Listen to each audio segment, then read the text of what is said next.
دې فلم کې موږ یو جنۍ ګورو چې د هغې ګوره نوم وي او د هغې زوی غیب شوی وي او بیا دې سره یو سړی میلاویږي چې هغه دې ته حوصله ورکوي چې ستا دا زوی به راپیدا شي که هغه هر چېرته ورک وي او بیا موږ یو کور ګورو کوم چې پولیس سیل کړی وي او بیا هغه کور ته دننه یو پولیسه ښځه راځي چې هغه هر یو شي ته ډېر په غور باندې ګوري. یو ټایم کې ګوره په دغه کور کې ناسته وي او خلکو ته چغې وایي چې راشي او زما مدد وکړئ. هغه ډېره زیاته یېرېدلې وي او هغه وایي چې زما په کور کې څوک دي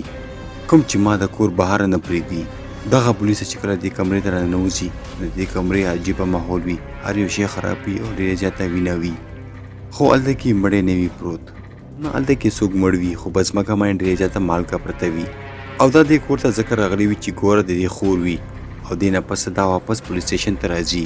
او بیا ګوره نه ډېر تپوسونه کوي ولې چې د هغې په جسم باندې ډېره زیاته وینه وي، خو هغه پهله هېڅ حال هم نه وی، خو لږ ساعت پس هغه خبرې چالو کړي او ورته ووایي چې هر څه چې ما وکړو دا ما خپل زوی راوستلو لپاره وکړو. دغه ښځه ورته ووایي چې ته اوس ښې او که نه یې؟ ورته ووایي چې ستا زوی خو 7 کاله پهله غیب و او کیدای شي هغه اوس هم ژوندی نه وي. خیر هغه دې بیا تپوس کوي چې دغه وینه له چا ده، خو هغه ورته حل نه وایي.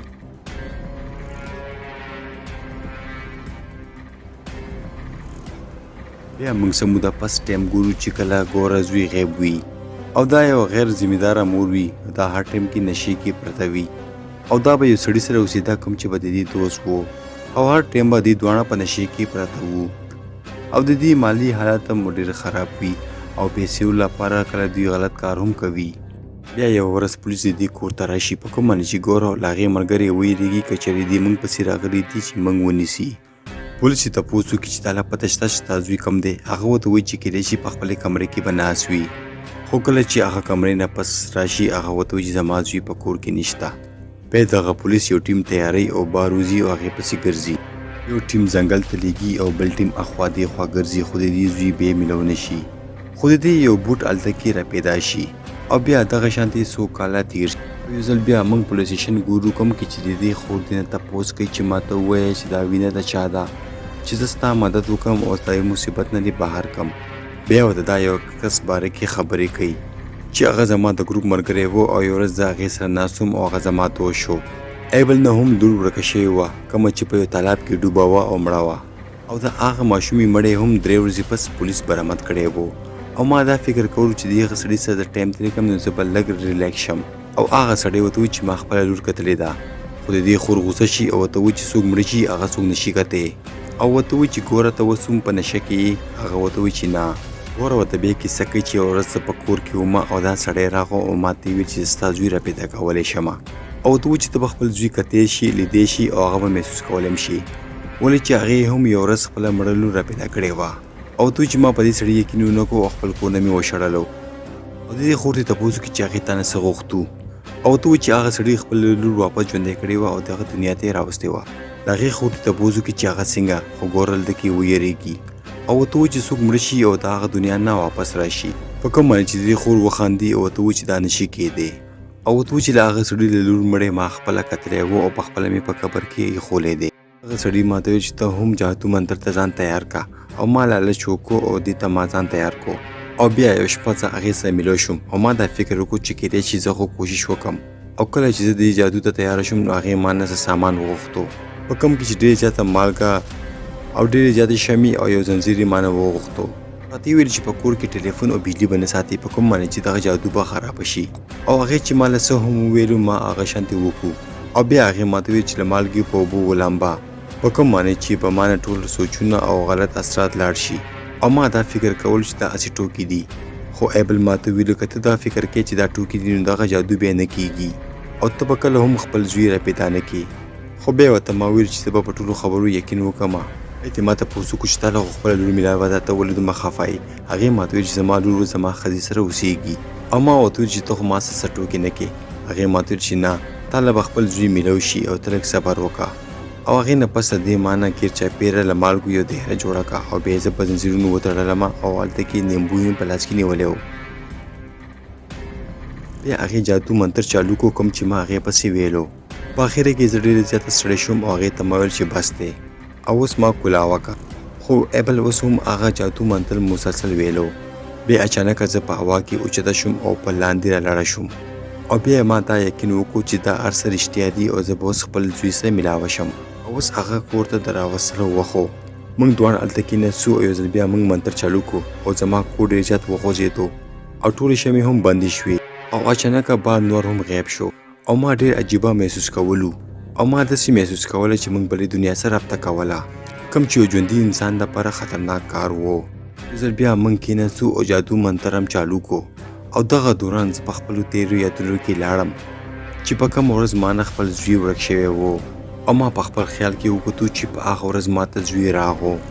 خو زه ډېر زیات نشه کې وم او ما هغې ته هېڅ هم ونه ویلو او زما زوی غوسه شو او هغه د کوره بهر ووتو. ما وکتو چې یو بوډا سړي هغه ونیولو او ګاډي کې واچولو، خو ما هغه بچولو ډېر کوشش وکړو، خو زما شاته یو توره سایه وه کوم چې زه ایساره کړم او زه یې مخکې پرې نغوستم او بیا زه هغه سایې هغه کور ته بوتلم کوم سړي چې زما زوی غیب کو او دلته یې راوستی و. خو کله چې ما خپل زوی وکتو نو ما ډېرې زیاتې چغې ووالې. شاته نه یو عجیبه بلا راغه او زما په خوله یې لاس کېغوستو او راته یې وویل که ته خپل زوی غواړې نو په خپلې خوله باندې لاس کېږده. بل سیند کې موږ یو ځل بیا د هغې خور ګورو چې پولیس سټیشن کې وي او هغه دې ته دا کیسه کوي، خو هغه ښځه اوس هم د دې په خبرو یقین نه کوي او ورته وایي چې ته اوس هم په نشه کې. ګوره ورته وایي چې زه دروغ نه ویم او ما هغه جادو منتر په وجه خپل زوی وکتو او هغه سړي زما زوی سره ډېر بد وکړو او اوس دا ستا ذمهواري ده چې زما زوی را پیدا کړي. هغې خو ډېره پریشانه شي او بیا هغې ته یو بله پولیسه راشي او ته چې ګوره رښتیا وایي له هغه سړي لور اوس هم ژوندی ده او خپلې مور سره اوسیږي. خو دغه پولیسه چې کله دا واوري هغه ډېر زیاته پریشانه شي. نن د ایبل او د ګوره د جادو منتر اخري ورځ وي. ایبل ورته وایي چې نن به موږ سودا کوو، خو ګوره ته دا پته نه وي چې دا ما سره څه سودا کوي. دغه سړی ګوره ته وایي چې هر څه وشي خو د دغه دیرې نه بار ونه ځي. د دغه دیرې نه بار ووتې نو دغه جادو به ختمه شي او نن ایبل په زنځیرونو باندې وتړي او لږ ساعت پس دغه معلومیږي چې ایبل باندې دغه جادو ډېر زیات اثر وکړو او هغه په ډېر تکلیف کې مبتلا شي او د هغې د خولې نه سزګ روزي او د هغې د خولې نه داسې شی نه روزي چې هغې کې هډوکي وي، یخته وي او وینه وي. ګوره چې کله دا هر څه وګوري نو هغه ډېره زیاته ویرېږي او د دیرې نه وتښتېږي او بهر د کوره کښېني. خو کله چې دا واپس کور ته ننوځي دا ایبل ګوري چې هلته کې پروت وي او هغه اچانکه په ګوره باندې حمله وکړي او ورته وایي چې تا هر څه برباد کړو، ته ما منې کړی مې چې د دیرې نه بار مه وځه او بیا اچانکه دا له شاته نه څوک راکاږي او هغه سایه یو ځل بیا ګوره ته راځي او ورته وایي چې دغه جادو منتر پوره کړه او ورته وایي که تا دا پوره نه کړو ستا زوی به مړ شي او غیب به شي. ګوره دلته کې اوس هم پوه شوي نه وي او ایبل چې کومه سودا خبره دې ته کړې وه هغه د بل چا نه بلکې له ګوره وه. دا هلته کې یو چیلۍ راوړي او خپلې کمره کې بندوي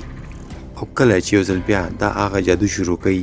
او هغه کمرې ته راځي او یو ځل بیا په هغه دایرې کې ودرېږي. دا په یو ځنګل کې ایبل سره ملاقات کوي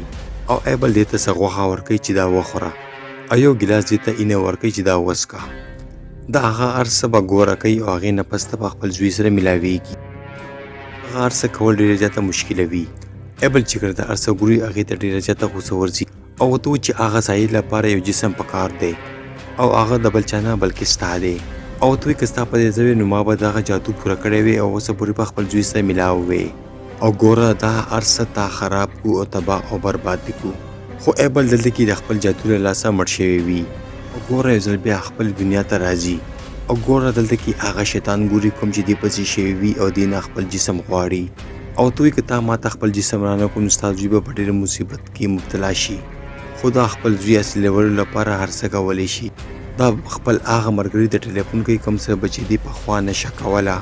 کله چې هغه کور ته ننوځي نو ګوره دا هغه شیطان مخامخ ودرېږي خو شیطان دې ته وایي چې ماله دا نه ماله ستا جسم پکار دی او هغه شیطان اوس دې پسې کېږي. ګوره بیا خپل کور کې منډې وهي او دې نه ځان بچ کوي.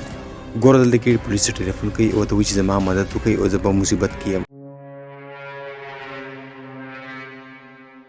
موږ یو ځل بیا پولیس سټیشن ګورو چې ګوره ستا خپله خور ولاړه وي او ورته وایي چې کله پورې تا حال ونه ویلو نو ته به دې پولیس سټیشن کې ګوره خپلې خور ته وایي چې هغه شیطان ما پسې شوی دی او هغه زما له زوی په بدله کې ما نه خپل جسم غواړي. خو ګوره خور دا فکر کوي چې دا جنۍ دلته کې محفوظه ده او دا هر څه دا په نشه کې خبرې کوي. ګوره ته پته ولګي چې نن زما اخري ورځ ده او بیا هلته کې لیټ بند شي او بیا یو اواز راځي چې هغه جادو اوسه پوره نه شو او هغه شیطان ګوره ځان سره بوځي. بل خواته له ګوره خور هغه کور ته ځي او له هغه کور ته له شیلي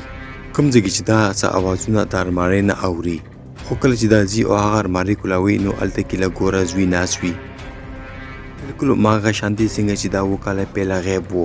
او د ایبل جادو دلته کې رښتیا شي. له هغې جادو سره خو له ګوره زوی واپس راغو، خو ګوره پکې خپله قرباني ورکړه.